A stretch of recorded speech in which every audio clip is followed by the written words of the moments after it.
Hi, this is Larry. And this is Katie. And we belong to a CSA, which means that every week we get a bag of fresh produce. At the end of last season, our farm did a survey and found the 5 veggies that ended up in the compost pile the most often. These so-called losers included things like kohlrabi and eggplant and fennel. So this summer, we're cooking with losers. Fresh from Spring Hill. I understand why fennel ended up on the loser list. It can seem like a bit of an oddball. A vegetable that tastes like licorice? For me, fennel has special associations. In the 1980s, I lived for a short time in a tiny room in a house on Guerrero Street in San Francisco. Wild fennel grew like a weed in the alley, and when it was mowed down, my room would fill up with that wonderful fragrance. I love the smell of fennel. And there are so many wonderful ways to use this vegetable. Today, I'm going to caramelize this with some onions and eat it with eggs and arugula. I'm pretty aggressive with trimming up my fennel, taking off a couple of layers on the outside, trimming away any parts that are hard or woody. That seems pretty tender.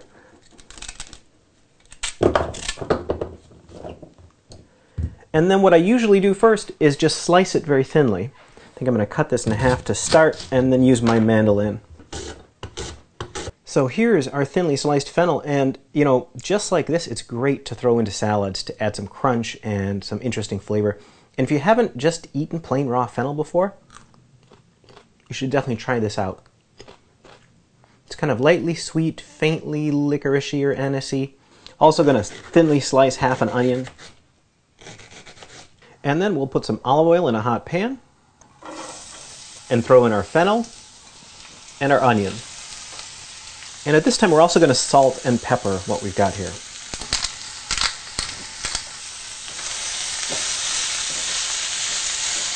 Once the onions and the fennel start to go translucent, we're going to turn the heat down quite a bit, and we're going to let this cook for a long time until they get some nice color, stirring fairly frequently.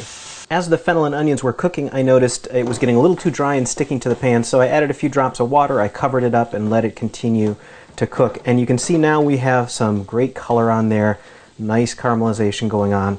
So I think we're going to go on to our next step. So I've got some arugula here that I've given a very coarse chop, and we're wilting that in to our caramelized fennel and onions. So our arugula has wilted here, and I'm just going to taste the mixture at this point.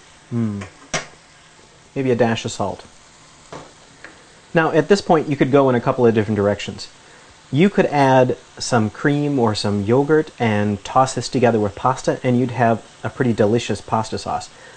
You could take this out and throw it on top of a pizza, maybe with some fresh mozzarella. Today I feel like eggs, so I am going to make, I guess, a sort of omelet. So I've got a couple of eggs that I've whisked together with some salt and pepper and a splash of water, and I'm just going to put those on here. I'm going to let these cook without disturbing them too much. And when these eggs are mostly set up, we're going to spoon in some of our caramelized fennel and arugula filling here. And then we're going to top it with some Parmesan shavings. And then I'm going to attempt to fold this over. So here we have our omelet of caramelized fennel and onion with arugula and Parmesan cheese shavings. This looks really good.